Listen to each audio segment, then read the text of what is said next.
بڑی باتیں ہو رہی ہیں اسلام آباد میں کہ پی ٹی آئی دوبارہ جو ہے اسٹیبلشمنٹ کے ساتھ معاہدہ کرنے جا رہی ہے، بات چیت کرنے جا رہی ہے. کس نظر سے دیکھتے ہیں اگر تحریک صاحب اسی طرف ڈگر پہ چل پڑتی ہے تو ایک جس طرح تحریک چلانے جا رہے ہیں آپ تو کامیاب تحریک نظر نہیں آتی؟ کیونکہ اصل میں اسی میں مولانا صاحب ایڈ کیجیے گا، ابھی تھوڑی دیر پہلے اسلام آباد ہائی کورٹ کا فیصلہ آیا، 190 ملین پاؤنڈ میں عمران خان کی ضمانت لے لی گئی ہے. تو اس فیصلے کو آپ کس نظر سے دیکھ رہے ہیں؟ اس کو بھی ذرا عدالت کا فیصلہ ہے، عدالت کو اختیار حاصل ہے. ہم اس پہ میں خود مدعی نہیں ہوں اس کے خلاف. لیکن جو مفاہمت چل رہی ہے اندرون خانہ آپس میں اسلام آباد میں بات اندرون خانہ اگر آپ کے پاس کوئی معلومات ہو تو مجھے بھی فراہم کر دیں، میں آپ کا شکر گزار رہوں. مولانا صاحب اگر آپ الیکشن جیتے تو پھر صحیح تھا الیکشن یا اب اس کو میں پچھلی دفعہ نہیں جیتا تھا، اب کہ جیتا ہوں. یہ بات مد نظر رہے. مولانا آپ کے شہر سے وزیر اعلیٰ اور گورنر کے پی کے بنائے گئے ہیں، اتنا اہم شہر آپ کا ہو گیا، کیا کہیں گے اس کے اوپر؟ میرے خیال میں میری خوش قسمتی ہے کہ میرا مد مقابل جو ہے وہ دونوں بڑے منصب لے رہا ہے، اور ایک صوبے کا گورنر اور وزیر اعلیٰ میرے حلقے سے جو جیتے نہیں ہیں لیکن بس ہیں. جب حکومت سازی ہو رہی تھی جی جب یہ حکومت سازی ہو رہی تھی جنرل الیکشن کے بعد تو کسی اسٹیج پہ آپ کو بھی صدر پاکستان کی آفر ہوئی تھی؟ صدر پاکستان کے آفر نہیں ہوا کرتی. یہ غلط بات ہے کہ میں ایسی پالیٹکس کروں کہ جس میں ہم آفرز کی بنیاد پر چیزیں قبول کریں گی. کون ہوتا ہے جو مجھے صدارت کا آفر کرتا ہے؟ کون ہوتا ہے جو مجھے وزیر اعظم کا آفر کرتا ہے؟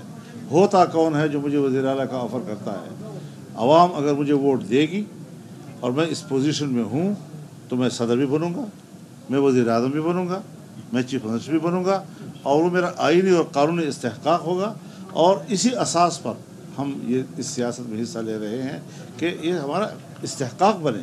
اور یہ کہ 5 سیٹوں کے ساتھ میں کہوں کہ اب میں صدر بن جاؤں، یہ کوئی میری سیاست تو نہیں ہو سکتی. پھر جی کسانوں کا بڑا ایشو چل رہا ہے، کسانوں کو اب اس تحریک میں اپنے ساتھ لے کے چلیں گے کیونکہ کسانوں کو اس دفعہ بہت زیادہ ظلم کیا گیا ہے، گندم نہیں خریدی ہے حکومت کی جانب سے، کسان بیچارہ سڑکوں پہ آ گیا ہے. کسان کے ساتھ ہم شانہ بشانہ کھڑے ہیں اور قدم قدم بھر ان کے ساتھ ہیں. بہت مظلوم ہے اس وقت، خاص طور پر پنجاب کا جو کسان ہے. یعنی آپ کے پاس اگر 45 لاکھ ٹن گندم موجود ہے، پھر آپ نے 35 لاکھ ٹن کیوں منگوایا؟ جبکہ اوپر سے آپ کا موسم بھی برداشت کا آ رہا ہے اور پاکستان کا اپنا گندم بھی آئے گا، تو کدھر جائے گا یہ؟ لہٰذا عام کسان کے ساتھ جو ظلم کیا گیا ہے اس وقت، اس کا پوچھ گچھ بھی ہونا چاہیے نا.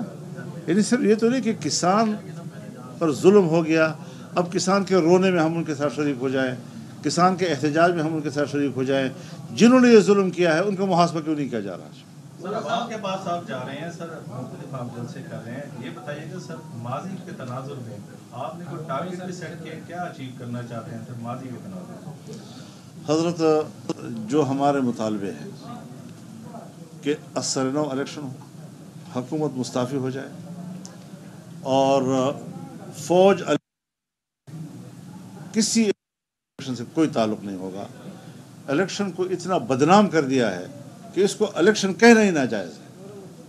الیکشن کہنا اس کو ناجائز ہے جہاں پر امیدواروں سے کروڑوں روپے لیے جاتے رہے ہوں، جہاں ایک صوبے سے اربوں روپے لے کے چلے جاتے ہوں، جہاز بھر کے جا رہے ہوں، اسمبلیاں بک رہی ہیں اور کینڈیڈیٹ بیچارے در بدر ہیں. تو یہ الیکشن ہوتا ہے جی؟ ہم مطمئن ہوں گے اس بات پر کہ ہاں ہم واقعی پارلیمنٹ کے ممبر ہیں اور ہم کیا ملک کے اندر ایک VIP کا اس وقت اسٹیٹس رکھتے ہیں. اس حوالے سے ہمارا موقف بڑا واضح ہے اور ہم جو کچھ کہہ چکے ہیں انشاءاللہ اسی جگہ پہ معاملات کو پہنچائیں گے کہ معاملات ٹھیک ہو جائے ملک میں. مولانا صاحب، عالمی جو سیاست ہے اس پہ بھی آپ کی بڑی گہری نظر ہے. آج سے 2 روز قبل انڈیا نے ایران کی چاہ بہار جو پورٹ ہے اس کا 10 سال کے لیے جو ہے وہ لے لیا، اس کا قبضہ لیا ہے اور 10 سال کا ایگریمنٹ ہوا ہے. آپ اس کو کس نظر سے دیکھتے ہیں؟ جبکہ امریکہ نے ہمیں تو منع کیا پابندی کی وجہ سے کہ آپ اپنی گیس پائپ لائن آگے نہیں جا سکتے، کوئی تجارتی معاہدہ نہیں کر سکتے. تو اس دور میں انڈیا کا اس کے ساتھ معاہدہ اور 10 سال کے لیے. حضرت، ایک تلخ سوال ہے جو آپ نے کیا ہے اور دکھ ہوتا ہے انسان کو. نکلے تھے ہم سری نگر کو لینے کے لیے، ہاتھ سے جا رہا ہے مظفر آباد. یہ پالیٹکس ہے ہماری. ہم نے چین جیسے دوست کے ساتھ اتنا بڑا معاہدہ کیا میگا پروجیکٹس کے حوالے سے، اور اس نے پاکستان کو پرائرٹی دی گرم پانی تک پہنچنے کے لیے.